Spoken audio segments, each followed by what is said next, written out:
बादल छट गए और मेरा परिवार पूरा हो गया।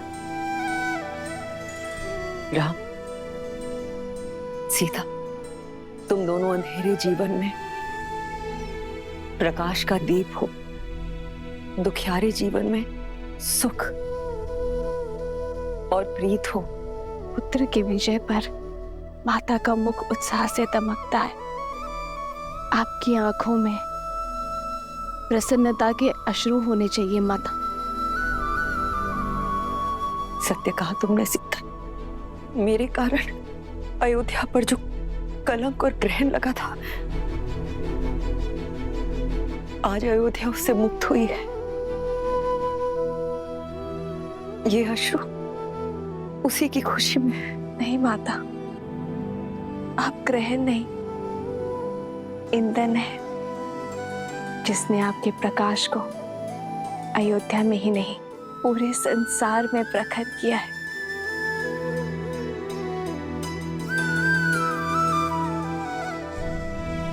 भरत भैया, सबके मन हल्के हो गए हैं।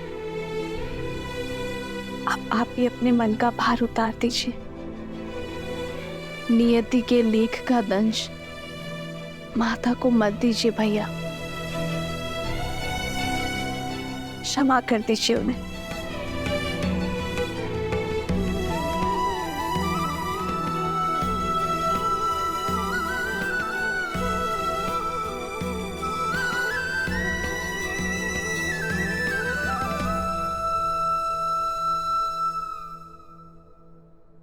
देखी परिवार प्रभु अति भावुक भाए, सबहि प्रेमा बस आरती गाए।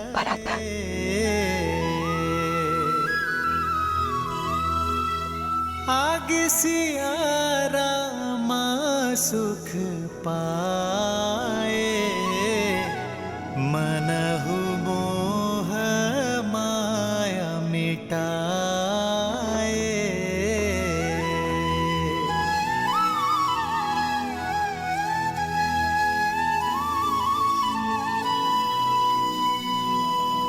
अयोध्या के प्रजाजनों, अयोध्या के कष्ट के मेघ छट चुके हैं। शीघ्र ही रघुकुल के दीपांकर महर्षि दशरथ जी के ज्येष्ठ पुत्र श्री रामचंद्र जी का राज्याभिषेक होगा। राज सिंहासन पर विराजमान होने की उत्तम तिथि एवं मुहूर्त शीघ्र घोषित होंगे और आप सब लोग उसमें आमंत्रित होंगे। श्री रामचंद्र जी के राज्याभिषेक की तैयारियों में जुट जाइए। रामचंद्र की, रामचंद्र की, रघुपति रामचंद्र की, रघुपति रामचंद्र की, माता सीता की, माता। जय श्री राम, जय श्री राम, जय श्री राम, जय श्री राम।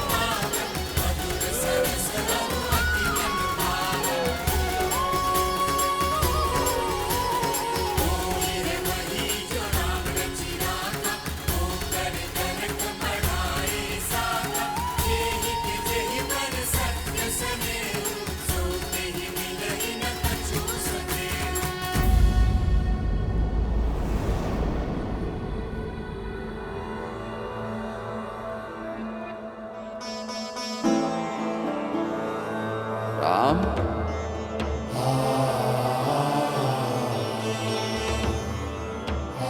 राम,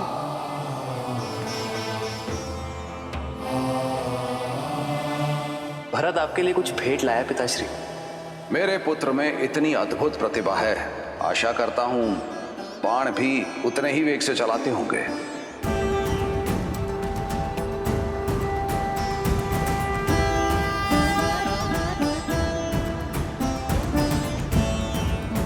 आपका राम लौटा है पिताश्री, अपना दायित्व पूर्ण करके। किंतु आज आपके सामने रावण का वध करने वाला योद्धा नहीं खड़ा है, अपने पिता की आज्ञा का पालन कर लौटा पुत्र खड़ा है।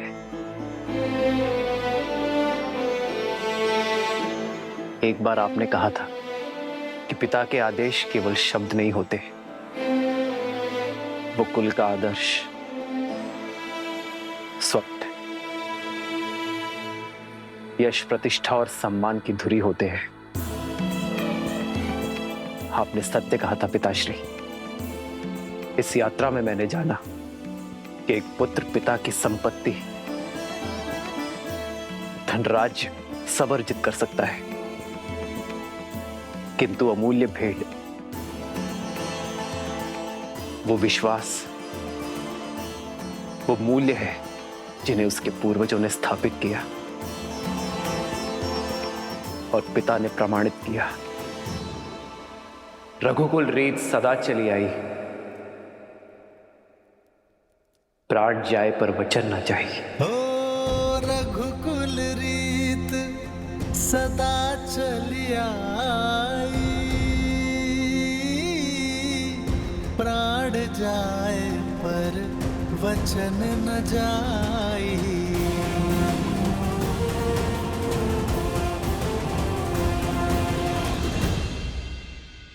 मित्र, इतना समय हम आपके साथ रहे, आप हमें जानते हैं और हम आपको। किष्किंधा वासियों के मन में इच्छा है कि हमें भी अयोध्या देखने का, जानने का सौभाग्य मिले।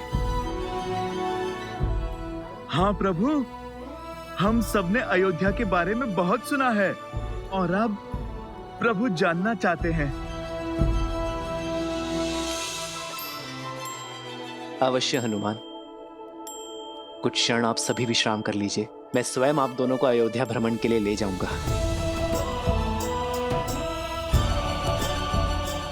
14 वर्ष बीत गए,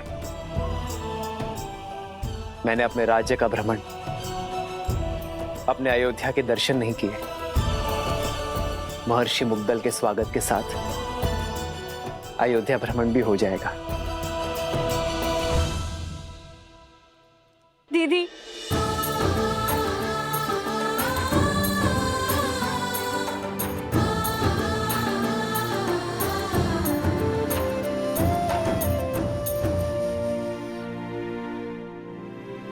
मुझे उर्मिला से मिलना है। कैसी है वो? कहाँ है वो? वो तो अब तक सोई हुई है, वर्षों से आंख नहीं खोली, अपने पति को दिए हुए वचन का पालन कर रही है।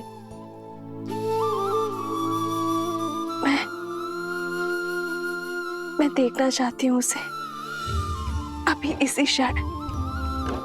मुझे ले चलो उसके पास। हाँ। रुक जाओ सीते।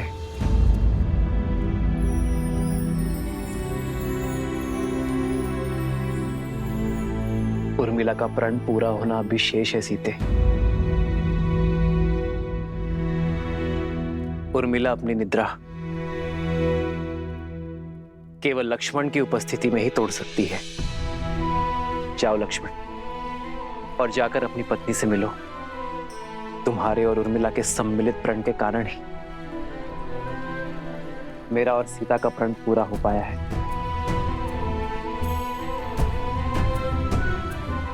उर्मिला ने महल में रहकर इस घोर निद्रा का दंश भोगा है, किंतु अब सेवा और संकट का समय समाप्त हुआ मेरे भाई। अब तुम्हारा प्रथम कर्तव्य अपनी गृहस्थी संभालना है। ये शुभता पूर्वजों के गति के कारण आई है। जाओ लक्ष्मण, और उर्मिला को निद्रा से जगाओ।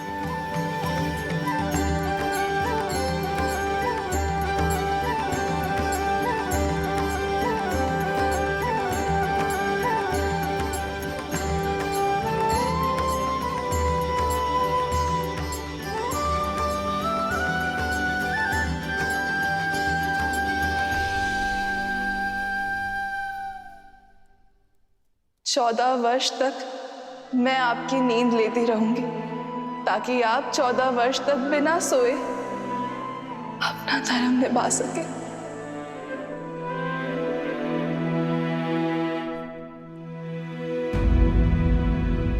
किंतु जो इतने वर्षों से नहीं जागी हैं, वो अभी जागेंगे क्या? मुझे तो बहुत घबराहट हो रही है। श्रुतकीर्ति, निद्रा 4 प्रकार के होते हैं: परिश्रम, मदिरा, मोह और दुख। परिश्रम से आई निद्रा सूर्य के प्रकाश से खुलती है। मदिरा से ऐसी निद्रा आती है जो चेतना के जागने से खुलती है। मोह की निद्रा ज्ञान प्राप्ति से खुलती है। और दुख से आई निद्रा मृत्यु का कारण बनती है।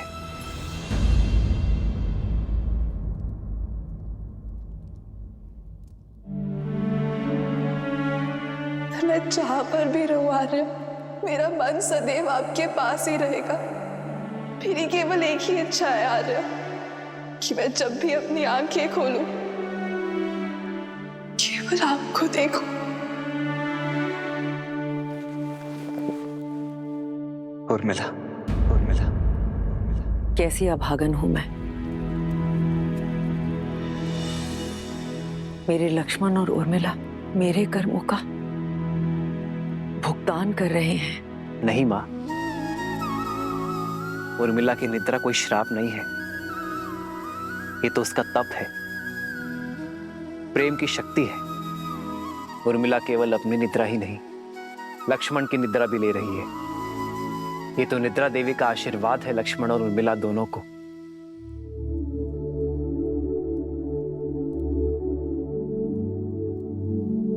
देखिएगा मां, लक्ष्मण के बुलाते ही उर्मिला अपनी निद्रा से जाग जाएगी। उठो उर्मिला, आंखें खोलो, देखो,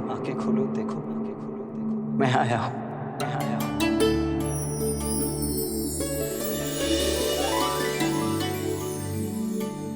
आर्य, आप, हे महादेव, आपके वनवास के प्रस्थान का समय हो गया। आपके प्रस्थान हेतु सहायता करने के बजाय अपनी निद्रा पूरी कर रही थी। क्षमा कीजिए आर्य। कैसी क्षमा उर्मिला, अब किसी को कहीं नहीं जाना है। पर पिताश्री का वचन और राम भैया का प्रण पूरा हुआ उर्मिला। भैया का भी और तुम्हारा भी। अब एक प्रण मेरा है। जहां भी रहूंगा सदा तुम्हारे साथ रहूंगा। तुम्हारे प्रेम के सबल ने मुझे बहुत बल दिया है उर्मिला। इसके लिए बहुत बहुत धन्यवाद, कोटि कोटि धन्यवाद। क्या आप सच में 14 वर्ष तक अपलक जिए, बिना निद्रा के निकाल लिए? तुमने भी तो यहाँ 14 वर्षों तक बिना भोजन के बिताए हैं उर्मिला। तुम्हारी निद्रा ने मेरी थकान को हर लिया और मेरे भोजन ने तुम्हारे शरीर को पोषण दिया। दाम्पत्य जीवन का ये आदर्श, यही तो भैया ने हमारे माध्यम से संपूर्ण संसार को दिया है कि पति पत्नी दोनों एक दूसरे के पूरक होते हैं, जीवन के भी, प्राणों के भी और समर्पण के भी। और तुम्हारे समर्पण का तो कोई मूल्य ही नहीं है उर्मिला।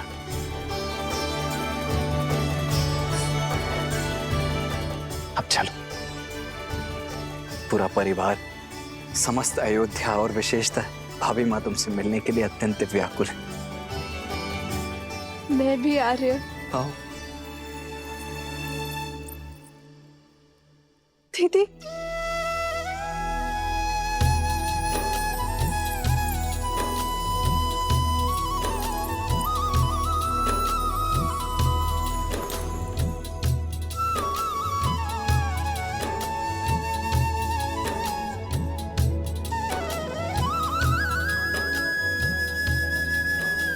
बालपन से लेकर आज तक मेरे हर निर्णय, हर कार्य में साथ दिया है तुमने। और आप मेरे और मेरे पति के लिए इस रघुवंश के लिए लक्ष्मण भैया को हमारे साथ भेज। एकांत का दंश भी झेल लिया तुमने।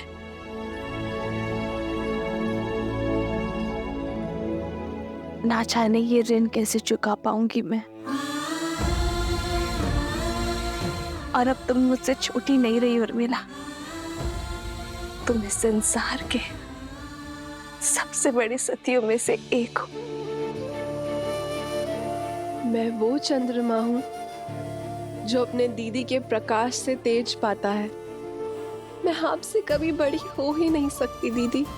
और रही बात बहनों के बीच ऋण की बेड़ी नहीं, आलिंगन का बंधन होता है।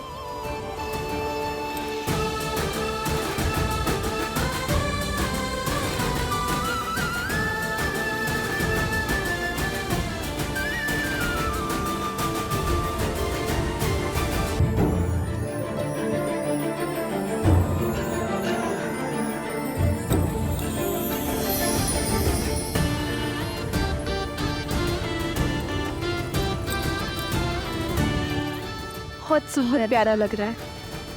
ये कैसा है दीदी? अरे तुम सब यूं ही अब तक बातें कर रही हो। ऋषि मुद्गल के स्वागत की तैयारियां करनी है, वो आते ही होंगे। जी माता, वर्षों बाद बहनों से मिली तो कुछ स्मरण नहीं आया। मैं समझ सकती, जो पीड़ा तुम सबने भोगी है वो मेरे कारण ही तो है। नहीं माता, जितना कष्ट हमने सहा उससे कहीं अधिक आपने सहा, और शारीरिक कष्ट से कहीं अधिक मानसिक कष्ट होता है माता।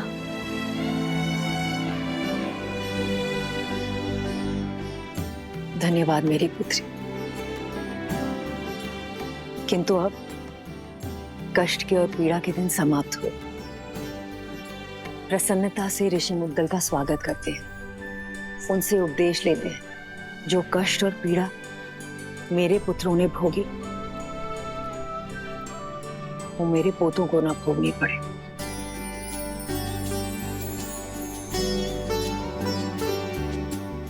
और अब तो केवल इसी समाचार की प्रतीक्षा है कि कब मुझे ये बताया जाए कि मैं मां से दादी बनने वाली।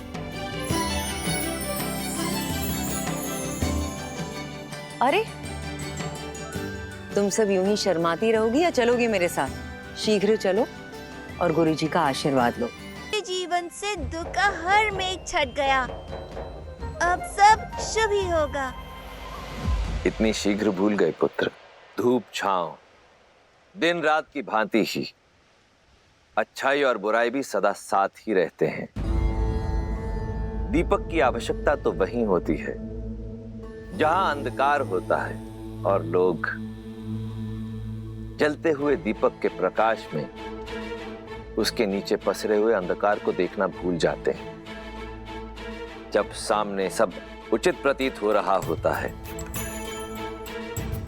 तभी पीछे से बुराई अपने पंख फैला रही होती है।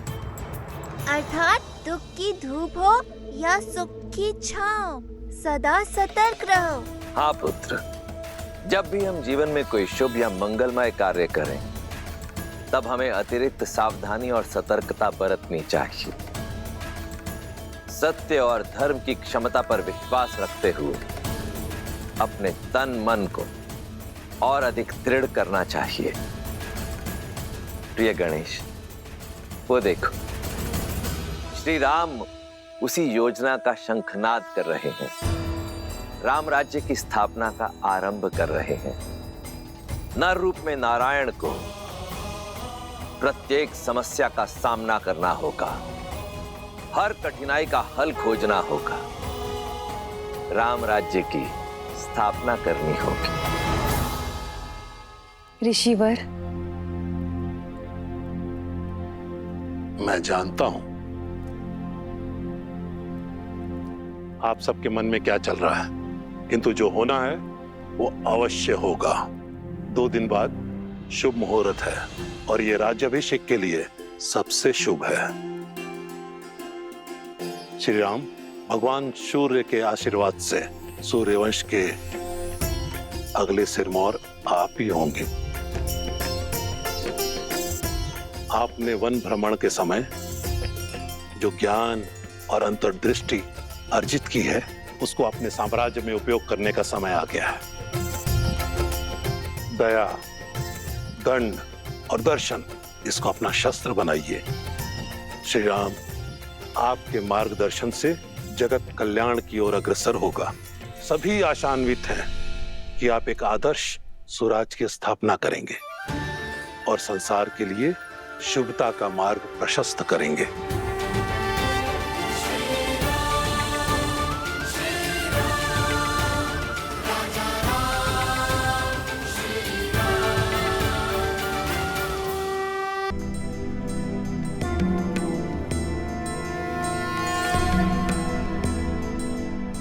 ऋषिवर, एक प्रश्न है जो बार बार मन को कचोटता है।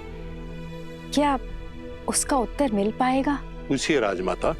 ऋषिवर, एक संतान माता या पिता का पाप या पुण्य भोगती है, तो मुझसे ऐसा कौन सा पाप हो गया कि मेरे पुत्र और पुत्रवधू को वन की पीड़ाएं भोगनी पड़ी?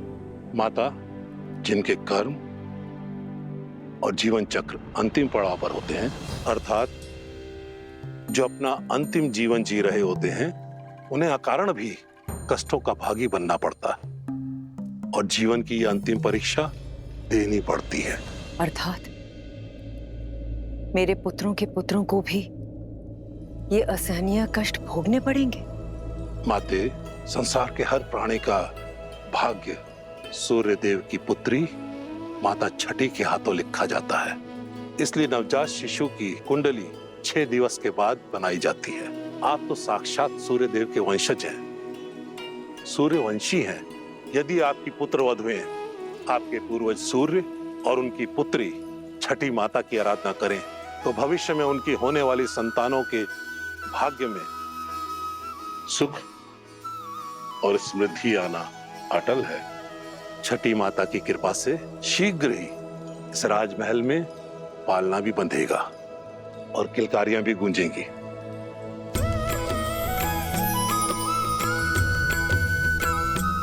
महर्षिवर, हम सभी बहनें छठी माता की पूजा अवश्य करेंगे। ऋषिवर, इस मन में मैं संदेह लेके आई थी, उस मन में आस भरने के लिए बहुत बहुत धन्यवाद।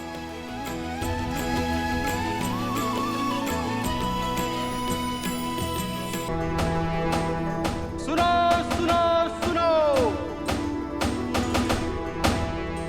2 दिन के बाद हमारे श्री राम का राज्याभिषेक शुभ घड़ी में होने वाला है। सारी प्रजा को निमंत्रण है कि इस पावन अवसर पर उपस्थित रहे।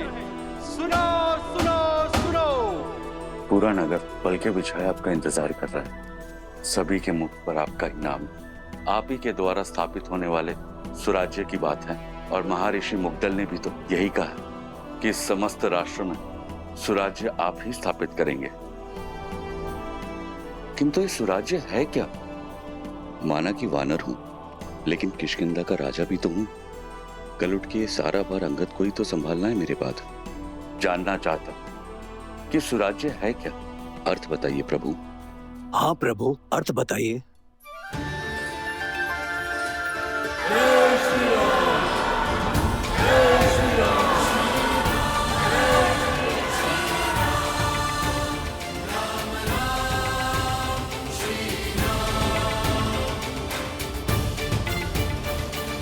सुराज्य का अर्थ जानना था ना मित्र।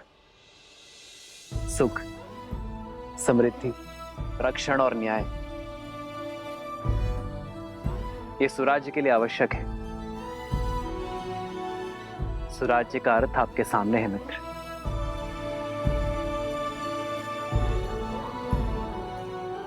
प्रजा के मुख पर जब खुशी हो, क्या वही स्वराज्य कहलाता है?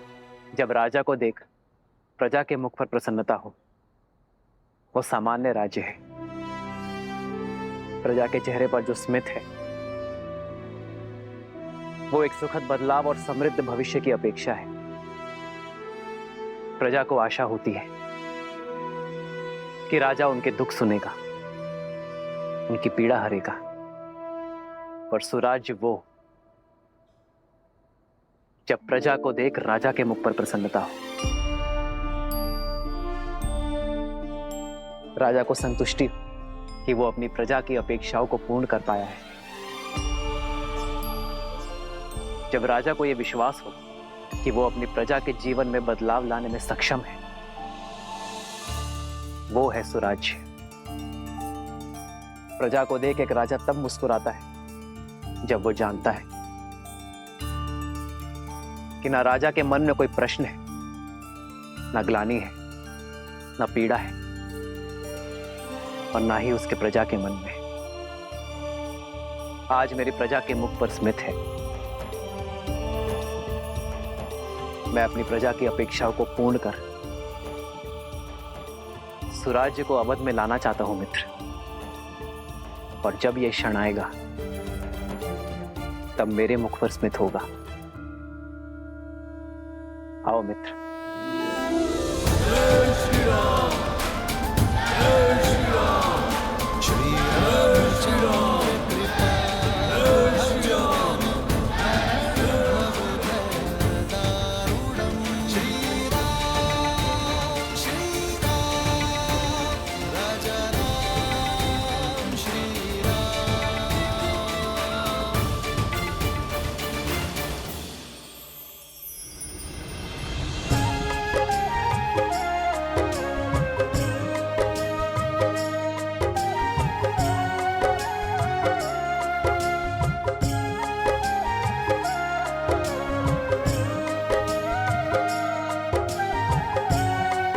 सीता दीदी, हमारे पग को कष्ट ना हो इसलिए ये सारा प्रयास हनुमान जी हमारे लिए कर रहे हैं,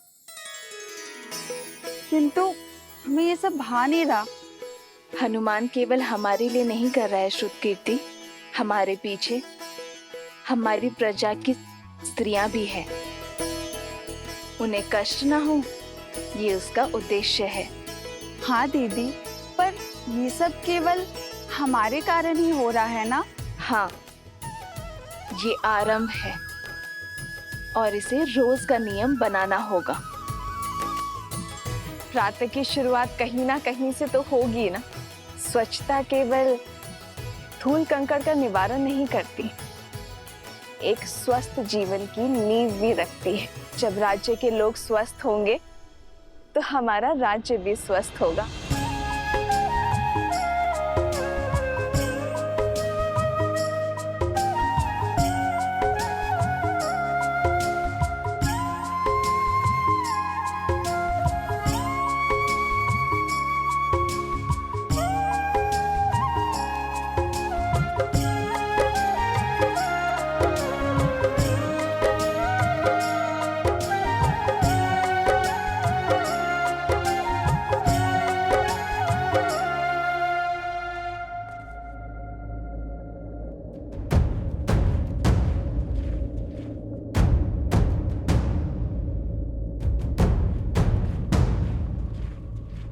जिस दिन का स्वप्न मैं वर्षों से देख रहा था, वो दिन भव्य और गरिमापूर्ण होगा। इसमें कोई बाधा नहीं आएगी। मित्र, आपके राज्य अभिषेक की पावन घड़ी, उसमें सेना का नियोजन, क्या आपकी प्रजा के मन में भय का निर्माण नहीं होगा कि होने वाले राजा अपने राज्य अभिषेक से पहले सुरक्षा का प्रबंध कर रहे हैं कि कुछ अघटित ना हो? प्रजा और राज्य का रक्षण एक राजा का प्रथम कर्तव्य होता है मित्र। राज्य की सुरक्षा केवल आक्रमण के बाद ही नहीं, उसके पूर्व से करनी होती है। राज्य की सेना एक अन्यायी शासक के राज्य में प्रजा के मन में भय उत्पन्न करती है, तो वही राज्य की सेना एक न्यायपूर्वक शासक के राज्य में प्रजा को धैर्य, आत्मविश्वास और सुख की निद्रा देती है। सुराज्य के लिए राज्य और प्रजा की रक्षा हेतु सतर्क रहना अति आवश्यक है मित्र। जब प्रजा के मन में रक्षण का भय ना हो तो प्रत्येक व्यक्ति अपने कार्य का निर्वहन अधिक कार्यक्षमता के साथ करेगा। इससे राज्य सुख और समृद्धि के मार्ग पर चलेगा मित्र।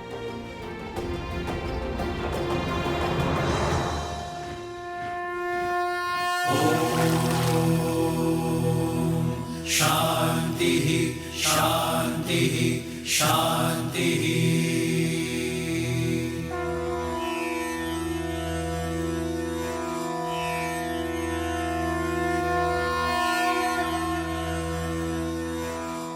हे सूर्यदेव, रघुवंश की कुल वधु की आराधना और आभार स्वीकार करें।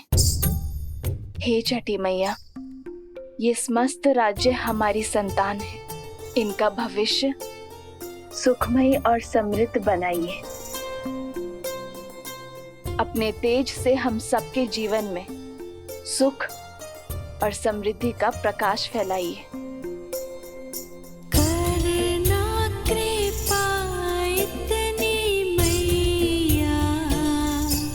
बढ़े यश रघुवीर का, बढ़े यश रघुवीर का।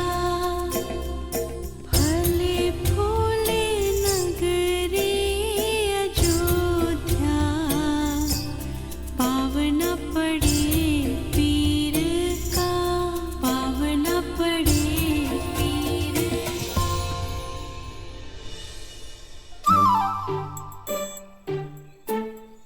कौन है ये उद्दंडी? कहां छुपे हो? बाहर निकलो।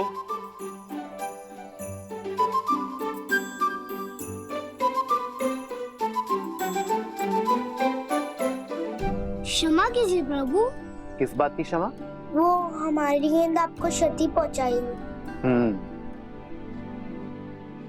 इसका दंड तो अवश्य मिलेगा, किंतु दंड से पहले एक बात जानना आवश्यक है कि किसी भी क्रीड़ा में ये विशेष ध्यान रखा जाए कि किसी को हानि ना हो, किसी को क्षति ना पहुंचे। जी प्रभु, हम दंड के लिए तैयार हैं। पहले वचन दो कि इस बात का ध्यान रखोगे। हम वचन देते हैं, अवश्य ध्यान रखेंगे। तो अब दंड के लिए सज्ज हो जाओ। अपना हाथ आगे करो।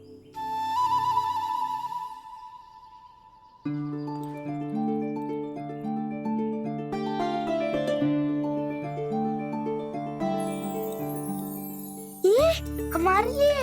हाँ, तुम्हारी प्रामाणिकता के लिए। तुम दोनों छुपकर भाग भी सकते थे, परंतु तुम बुलाने पर आए, अपनी भूल स्वीकार कर दंड का सामना ही किया। यही प्रामाणिकता जीवन भर बनाए रखना। चलो अब एक और खेल खेलते हैं। ये देखते हैं कि तुम सब में सबसे वेग से कौन दौड़ता है। भागो।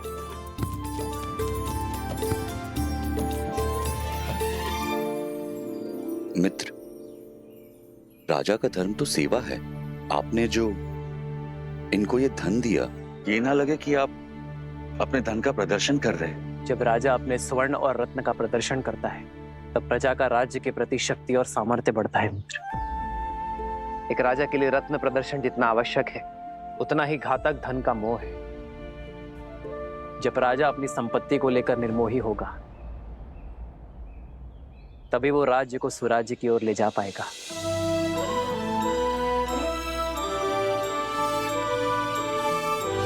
राजा की संपत्ति पर प्रजा का गर्व और राजा के लिए भार हो, यही स्वराज्य का सार है। जब राजा अपनी संपत्ति पर गर्व ना करे और उसे अपने कार्यों में प्रयोग करे, तभी राज्य सही अर्थ में स्वराज्य होता है।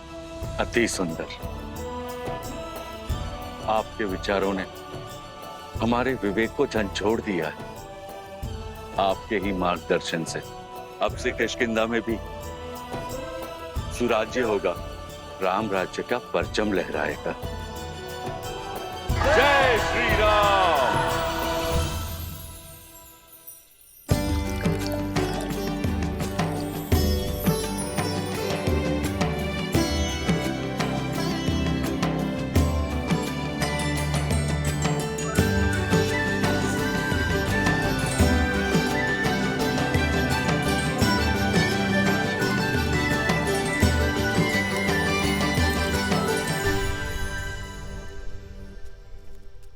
अपराधी हो तुम सब। कैसा अपराध? क्या अपराध किया है हमने? अद्भुत। पहले चोरी, ऊपर से सीना चोरी। पहले हमारे जीविका के साधन की चोरी की इन ब्राह्मणों ने, और अब तुम वैद्य हो। तुम मेरी पत्नी के उपचार और चिकित्सा के लिए मुझसे धन मांग रहे हो, उसके प्राण बचाने के बजाय। मैं ब्राह्मण हूँ, चोरी जैसा शब्द मैं सोच भी नहीं सकता। और ये लकड़ियां यज्ञ के लिए है। ये मेरी जीविका और मेरा धर्म है। हाँ, और औषधियां मेरी जीविका है। यदि मैं अपनी औषधियां बिना मोल के दे दूं तो मेरा परिवार कैसे चलेगा? मित्र, ये तीनों ही अपनी जगह सही। अब इसका क्या उपाय है? सुराज्य का चौथा स्तंभ, न्याय। आओ मित्र। प्रभु, प्रणाम प्रभु। क्या हुआ? ये कोलाहल क्यों है अयोध्या में? कोई बात नहीं रघुनंदन, हम तो बस ऐसे। प्रजा का राजा से समस्या छुपाना राजा की हार और राज्य के पतन का सूचक है। निसंकोच कहिए। प्रभु, पूरे दिन सूर्य के ताप में जलकर गिरी हुई लकड़ियां एकत्रित की थी, परंतु बीच में हमारी कुल्हाड़ी टूट गई। हमने लकड़ियां सूखने के लिए छोड़ दी थी, सोचा इन्हें बेचकर पुनः अपना कार्य प्रारंभ करेंगे।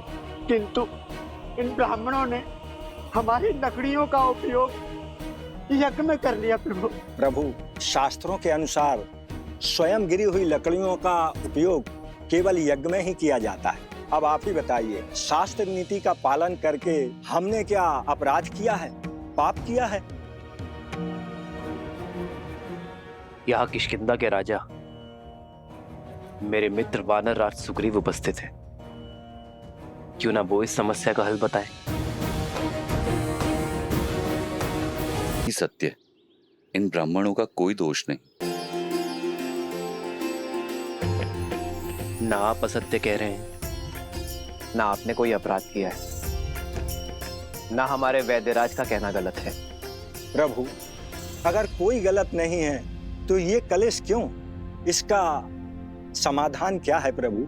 शास्त्रों के अनुसार यज्ञ में स्वयं गिरी लकड़ियों का ही उपयोग करने का निर्देश है, इसलिए ब्राह्मण निर्दोष है। किंतु ब्राह्मणों के लिए न्याय वनवासियों के अन्याय का कारण बना, और वनवासियों का अन्याय वैद्यराज के अन्याय का कारण। वनवासियों की आजीविका का साधन उनसे छिन गया, उनका जीवन चक्र हिल गया। ऐसे में उन्हें पुनः सशक्त करने का दायित्व किसका है? भूल समझ में आ गई प्रभु, यह समाज का कार्य है। यज्ञ के उपयोग में मिलने वाली सुविधा का मूल्य देना हमारा धर्म है, और इसीलिए वनवासियों को नई कुल्हाड़ियां हम देंगे। अपना कर्तव्य हम निभाएंगे। प्रभु, हमारे न्याय का आधार धर्म हो चला था, इसीलिए हम भटक गए थे, जबकि हमारे धर्म का आधार न्याय होना चाहिए। मित्र, आज ये घटना आपके समक्ष हुई, इसीलिए ये न्याय हुआ। परंतु तुम्हारी अनुपस्थिति में ये हुआ तो क्या करोगे? जिन्हें आवश्यकता है पहले उनकी सहायता करेंगे मित्र। आओ।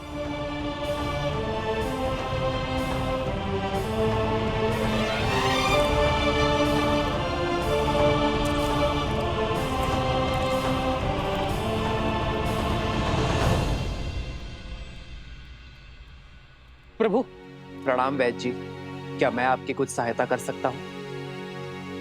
श्री राम श्री राम श्री राम श्री राम श्री रामचंद्र कृपालु भजवन हरण भव भय दारुणं नव कंज लोचन कंज मुख कर कंज पद कंजारुणम्।